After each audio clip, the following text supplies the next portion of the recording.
You wake to the sharp clatter of chains in the dark. The stone floor beneath you is so cold, it feels like fire against your skin. As you try to move, iron shackles dig into your wrists. You re no longer in your quiet hillside village, the place where you once chased goats and helped your mother grind grain. That life vanished 3 days ago, when slave traders swept through your settlement like a swarm of locusts, choosing their harvest with experienced eyes. You've heard it before when your father haggled over cattle in the village market. That same cold appraisal, that same talk of value and usefulness. Only now, you are the livestock and the market. Rome, a city with an endless hunger for beauty it can own, control, and consume. The markets that trade in what the Romans call delicati, the delicate ones, run with the cold efficiency of a military campaign and the curation of an art gallery. Your name used to be Kais, a simple Celtic name passed down from your grandfather. And please share in the comments where you're re-listening from. I'm always amazed that people from across the globe are drawn together by a shared curiosity for the ancient past. But that identity was stripped from you the moment rough hands pulled you from your family's hut. They dress you in a plain white tunic chosen not for modesty, but for effect. It highlights your youth, frames your innocence. Buyers move around you like circling predators commenting on your body, your proportions, your flaws and attributes, without the slightest pretense of humanity. They check your teeth as if you were livestock. Their fingers move across your skin, searching for scars, checking texture and tone. Some even measure your limbs, like sculptors gauging marble before the first cut. He sounds like someone used to getting whatever he wants, someone who doesn't ask, but chooses. A costume tailored to provoke desire. Others don't care what you understand, they're more interested in how you respond. Do you flinch at a touch? Do you cry? Or have you already learned to keep the tears hidden? Then your body is rubbed with oil scented like flowers you've never seen, never even smelled before. Fragrance becomes part of the presentation. His fingers rake through your hair, as though checking the quality of fabric. He tilts your chin, studying your features with the eye of someone inspecting merchandise. Now, you're nothing more than a possession, an item on a list, a body to be appraised and sold. The Greek nods silently and scratches notes into a wax tablet. Celtic blood always sells well. Look at that golden hair, and still young enough to train. He studies you with the practiced discernment of a collector. His hands run along your arms and shoulders. He tilts your chin toward the torchlight, shifting your face this way and that, like a jeweler examining the facets of a rare stone. A man examines you by torchlight, speaking Latin with a brisk, detached tone. This one will fetch a high price, he says to another man beside him, a Greek with sharp, calculating eyes. Some weep without end. Others fall into such deep silence, it feels like they've died with their eyes still open. A few those who unsettle you most have already started adapting, repeating Latin phrases, offering small signs of obedience in the hope of mercy. You don't catch every word, but the tone is all too familiar. The journey to Rome becomes a blur, a fever dream of cramped wagons, meager food, and the constant company of other stolen children. But it is not until you arrive at the slave markets of Rome that the true horror fully takes shape. This isn't the chaotic scramble you might have imagined. It's organized, methodical, precise. Before we delve deeper into these forgotten stories of survival and suffering, if you enjoy uncovering the hidden corners of history, consider hitting the like button and subscribing for more stories like this. You are bathed, first scrubbed, so thoroughly that your skin glows red. A man trims and arranges your hair with practiced ease, like someone who has done this to hundreds of boys before you. The inspection is clinical. A few speak to you in broken Celtic, testing your comprehension, issuing commands. Then comes Marcus Lucalis. He is in his 40s, his body softened by indulgence, but his eyes are sharp-searching, calculating. When he speaks to the dealer, his tone is confident, unhurried. How old? Marcus asks, though his eyes have already come to their own conclusion. 12, maybe 13, the dealer replies. Young enough to mold, old enough to hold a buyer's interest. And look at those bones. He'll all age well for years before you need to start thinking about a replacement. A system where your worth declines with time, where your usefulness has an expiration date carved invisibly into your skin. And just like that, you are no longer yours. You belong to Marcus Lucalis as fully as his sandals or the ring on his finger. Of the kind of interest buyers like Marcus seek.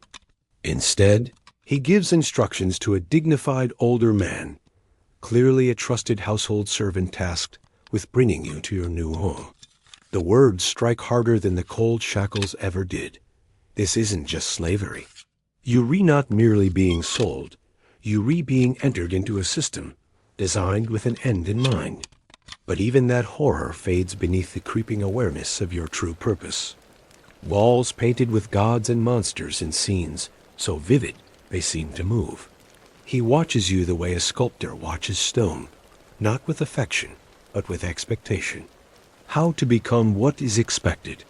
Gardens lush with unfamiliar flowers, their scents thick in the air like a fog. Age has shifted his role, and now he manages the master's collection of boys with quiet efficiency. Your body, he says, must remain visually appealing, so your meals will be strictly measured, your sleep monitored, your skin cared for with oils twice a day to preserve its softness. He moves with poise, speaks with calm precision. He is not cruel. The transaction is brisk, almost dull in its normalcy. Coins change hands. A contract is signed. You learn how to greet senators versus merchants, which phrases flatter without sounding servile, how to adjust your tone to reflect quiet intelligence without appearing too clever, learning how to speak about their meanings in ways that are insightful but never bold. You memorize long passages of poetry, not because you enjoy them, though some are beautiful, but because you might be asked to recite them during a dinner, a bath, or worse. You study the myths depicted in the frescoes lining the villa's walls. Instead, the goal is preservation, maintaining the soft, delicate beauty that made you valuable in the first place. Nothing you say must suggest independent thought.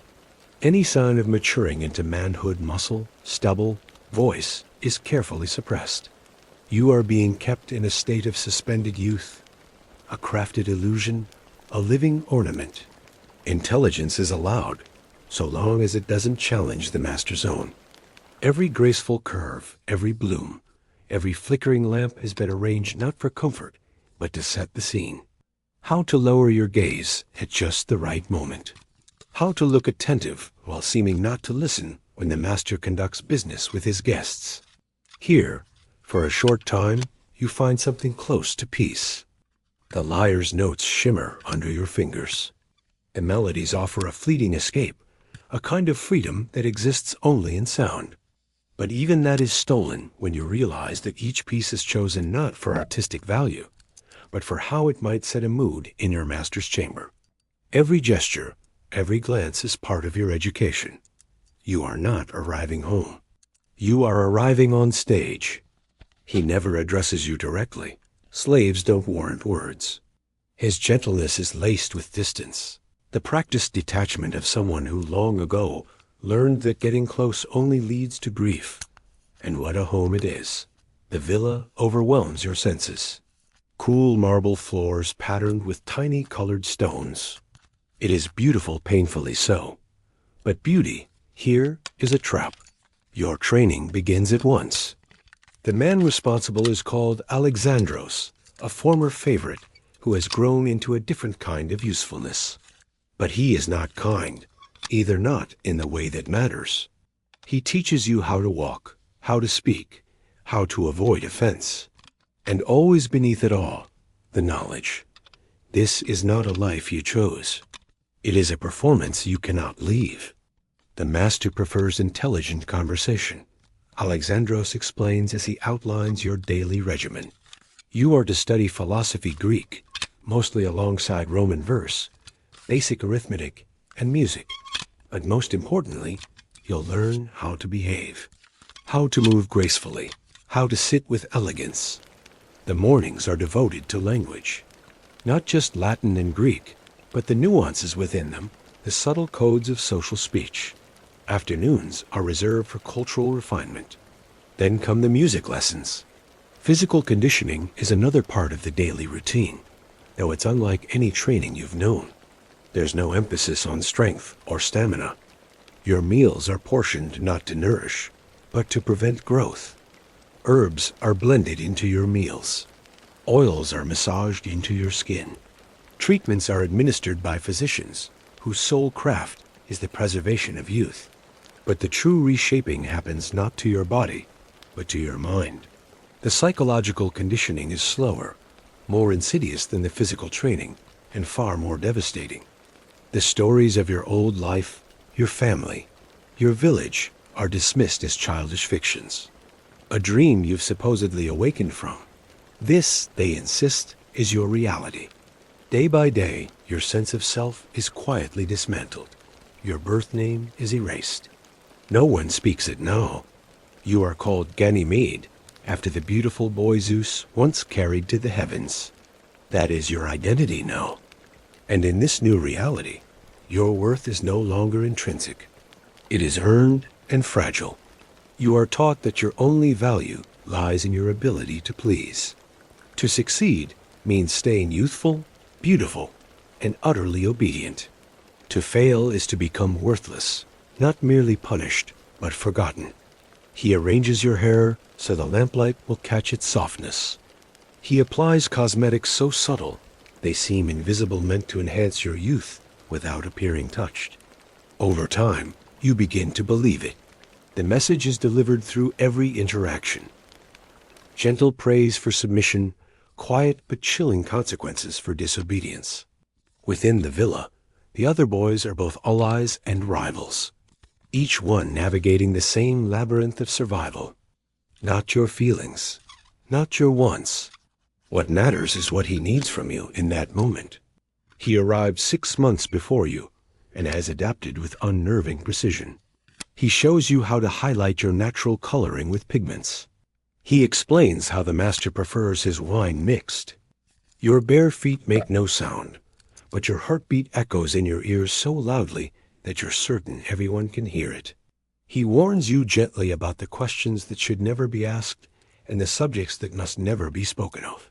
There is Alexis, a boy from Syria with deep, expressive eyes, alone with the man who owns you. Then there is Dionysos, a Greek boy who has lived in the villa for 3 years. He moves like a wraith, graceful, flawless, and distant. Letting him look. His eyes travel over you with the same calculating precision you remember from the market measuring the results of grooming. Instruction, obedience. You take a small step forward. He's shed his formal toga and wears only a soft tunic now, but the informal clothing makes him no less commanding. If anything, the ease of the setting sharpens the contrast. He is utterly in control, even in comfort. He obeys every order, but his gaze is hollow. The others say he is what remains when a boy stops resisting entirely. Still useful, still admired, but something essential is gone.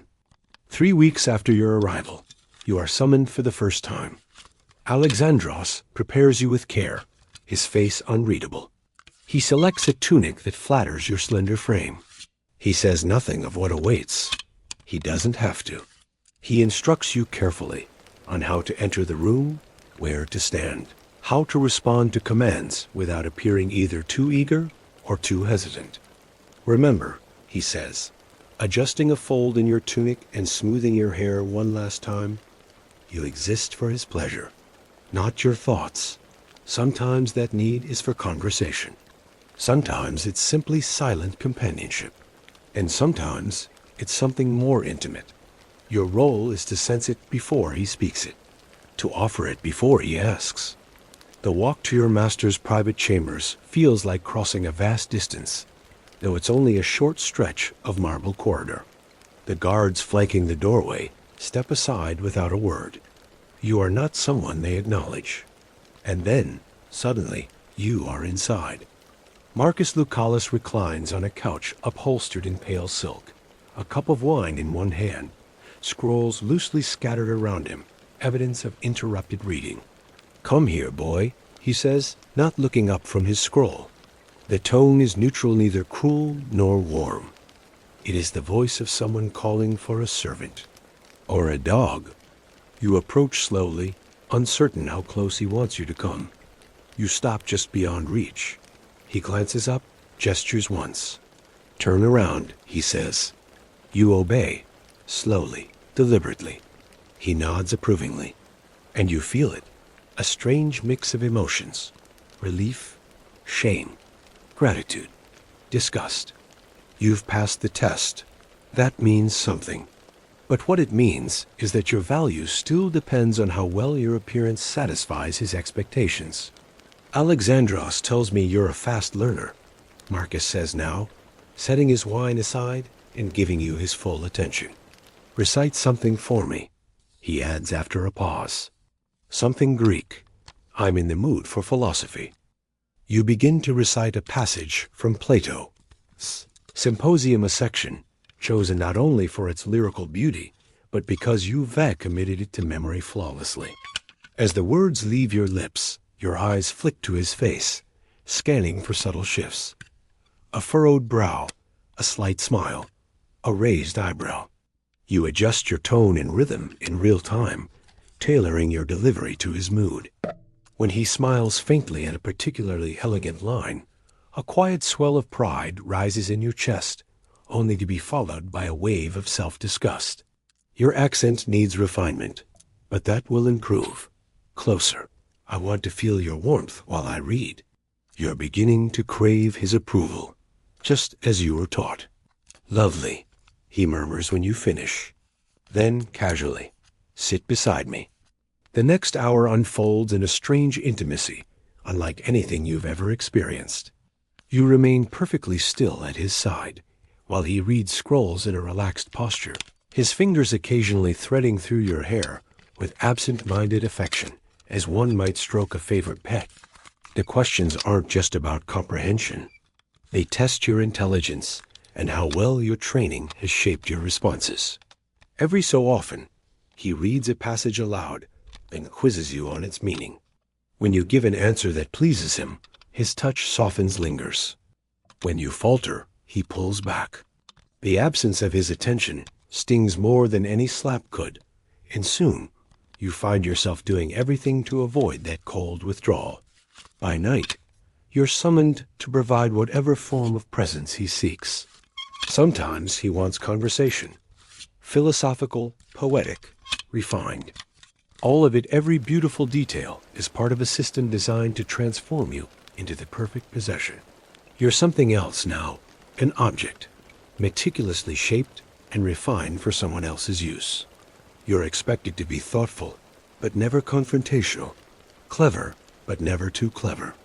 The gestures you once forced yourself to mimic now come without thought. The preferences your master encouraged in you, his taste in poetry, his favorite wines, even his sense of humor start to feel like your own. He knows how to read the master's moods like weather patterns, adjusting his behavior to elicit praise, gifts, or freedom from punishment. In whispered conversations, he shares his insights with you. Tips on how to stay useful long after your youthful looks begin to fade. The other boys in the household have developed their own survival tactics. You begin to lose sight of who you were before. This rhythm becomes your new reality.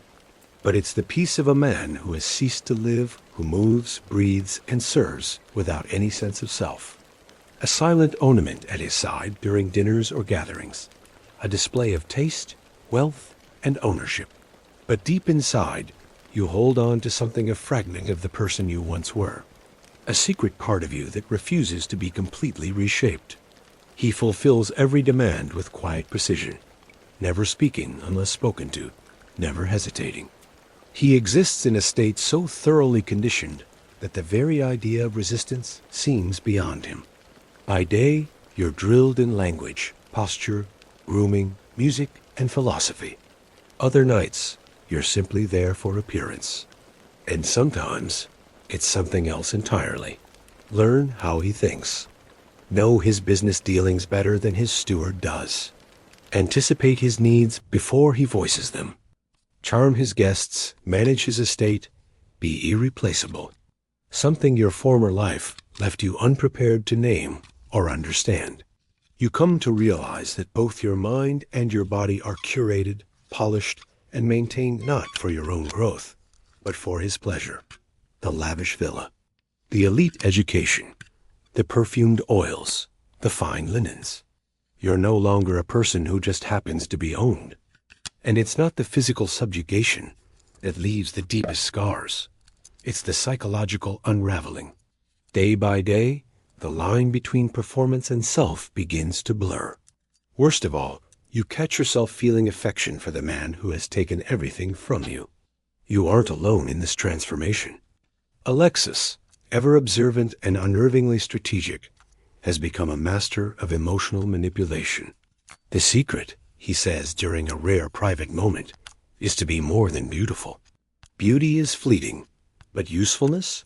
That can buy you years. Then there's Danusius, a boy who has chosen another path entirely. He survives by disappearing into submission. His obedience is absolute. His face never reveals emotion. At times, he appears peaceful. You find yourself searching for something in between. You perform your duties with skill and grace. You study hard. You remain agreeable, attentive. A quiet refusal to vanish. It's harder than you ever imagined. The system isn't just designed to punish resistance. It's engineered to make the idea of resistance feel impossible.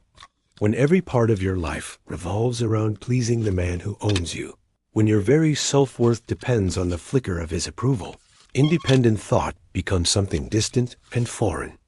A fading memory from a life you're no longer sure existed. Your voice deepens, and you're taught to mask it with breath control and soft-spoken speech. Muscles form where softness once was, prompting stricter diets to halt your transformation. Facial hair appears, and with it, the ritual of daily removal, an erasure of the man you re-becoming in order to preserve the boy you were trained to be. Months pass, then years. Your body begins betraying you with signs of approaching adulthood. Each physical change stirs quiet panic. You know what happens to those who grow out of their purpose.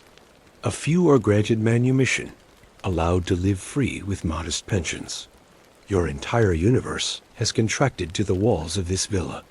Others simply vanish, no farewell, no explanation, just absence. Within the household, time moves in cruel cycles. New boys arrive, their eyes wide with fear. A merchant's accent might echo with the cadence of your father's voice. Silver threads appear in his hair. Faint creases settle around his eyes. His figure thickens not from hardship, but from wealth and leisure. Yet none of this diminishes his standing. Age adds to his authority, lends him gravitas. Every perfect gesture, every well-received conversation, every smile drawn from him without effort, it all feels like a brief reprieve, a delay in the inevitable. For him, time is an asset. For you, it's a countdown. These memories strike with such sharp, sudden pain that you learn to bury them, instantly shoving the past back into silence so you can survive the present that has consumed you. You watch them stumble through the same stages you once did: shock, resignation, adaptation. Some learn to play the game. Others do not, and all of them, eventually, are replaced. You learn to carry your role with the dignity of someone who understands that survival depends on control. You don't resist, but neither do you surrender completely. You find a thin, fragile line to walk and walk it well. A rare moment of honest conversation. Deep down, you know these gestures are not recognition of your humanity, but appreciation of your function, as one might treasure a well-made instrument or a rare gem. And yet, you feel grateful. You take satisfaction in being the most pleasing, the most refined, the most reliable. Some are sold to other homes. moments of tenderness and shared laughter in the quiet spaces between obligations. The training burrows so deep that it changes your very sense of self. You offer comfort when the despair becomes too much to carry alone. But you also know that if the master must choose, your failure might mean another boy's survival and vice versa. Desperation drives them to offer themselves more completely, to outshine their peers through acts of increasing humiliation. Others grow erratic, volatile, or silently collapse under the weight of expectations they can no longer meet. But that intimacy is always shadowed by rivalry. You help each other, but also compete, because being the favorite means better food, fewer punishments, and a longer place at the master's side. Among the surviving boys, complex relationships evolve. There's friendship, yes. You trade tips in whispered voices. How to interpret the master's moods, how to soothe his temper, how to hold his attention. The outside world becomes little more than background noise. You hear talk of wars, political upheaval, distant emperors rising and falling. But these stories feel like ancient legends.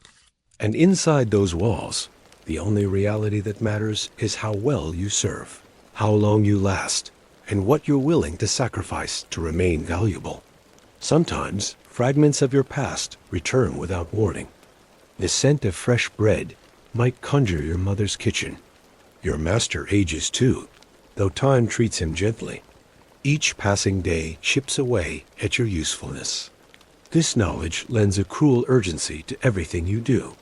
You learn to cling to even the smallest expressions of favor. A warm glance, a thoughtful gift. Not all endure this pressure equally. Some unravel. And then there are boys like you. You master the performance. You become competent, elegant, and quietly efficient. But the most insidious cruelty of all is how the system teaches you to take pride in your obedience. You begin to anticipate needs before they're spoken. You compete for favor, not because you're forced to, but because you want to. Over time, you don't just adopt their standards, you absorb them. You measure your value by how well you fulfill the expectations placed on you. You find identity in his approval. Eventually, the idea of freedom no longer stirs longing. It feels not only unreachable, but unnatural. When you hear whispers of slaves who dared to escape, your instinct isn't admiration, but confusion. Where would they go? How would they survive? What name would they use in a world that has stripped them of everything they once were? The system doesn't just chain the body, it reshapes the mind. It builds a world so total that imagining life beyond its walls feels impossible. And yet, resistance still exists quiet, hidden, almost invisible. You hold on to scraps of your mother tongue, even if you never let it pass your lips. You carry memories of your family in a locked corner of your mind, rarely touched but never erased. Just a quiet exchange between Alexandros and you, spoken in the same polished, formal tone that has shaped every moment of your life in this place. Most crucially, you guard the fragile awareness that you were once someone else, that you might still be more than this role, even if you can't see how. Still, the end arrives without warning or drama. There is no grand reckoning, no final act of defiance. Your master's interest has turned to younger acquisitions. Your maturing body no longer suits the aesthetic he prefers. He's arranged your manumission, Alexandros says calmly, as if this were any other appointment on your schedule. Your talents are the byproduct of exploitation. The same discipline that made you a pleasing possession now makes you a marketable man. You'll receive a modest inheritance and letters of recommendation for placement in a senator's household. Your education, your refined manners, fluency in multiple languages, familiarity with poetry, philosophy, and law makes you a perfect candidate for roles as a tutor or personal assistant. The irony is sharp enough to wound. Everything that makes you employable, now your poise, your intellect, your social grace, was forged through years of dehumanization. You've been trained so thoroughly to anticipate the needs of others that trying to understand your own desires feels like grasping at mist. The world beyond the villa stretches wide with promise, but you stand on its threshold unprepared, lacking a compass of self. And yet, every gesture you make, every instinct to obey, every urge to seek approval, it all lingers. You step into freedom with the grace of someone trained to walk in silence. The Empire preferred tales of conquest, glory, and law over the quiet tragedies of the voiceless. It remembered its generals and emperors, not the boys whose bodies were traded for entertainment or influence. They'll take the lessons carved into them by necessity and convert them into survival, perhaps even success. A thin, unbroken thread of identity frayed, but not severed, ties them together. That thread is your defiance. The empire that made such cruelty seem ordinary lies in ruins. But the patterns persist, echoed in the world around us. We hold up a mirror to the present. We say, this mattered. And if we are brave enough to look, maybe fewer children will be led down torch-lit corridors that should never have been opened at all. Power still seeks out beauty to possess. Systems still exist that grind down the vulnerable while the world looks away. It is the part of you they could bend, but not break. It is what endured. Others will falter, unable to function without the cruel structure that once shaped every breath.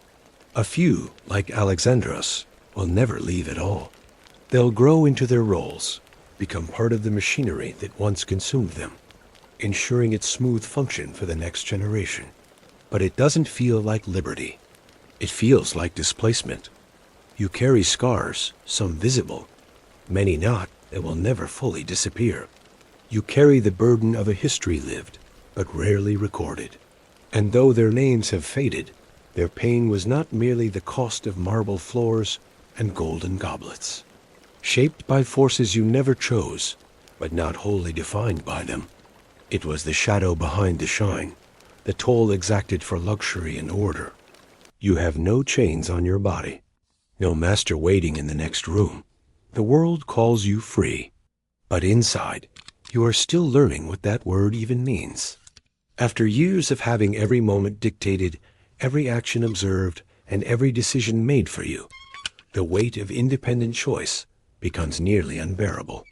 Behind you, the others remain boys who mirror the paths you might have taken. Some will adapt.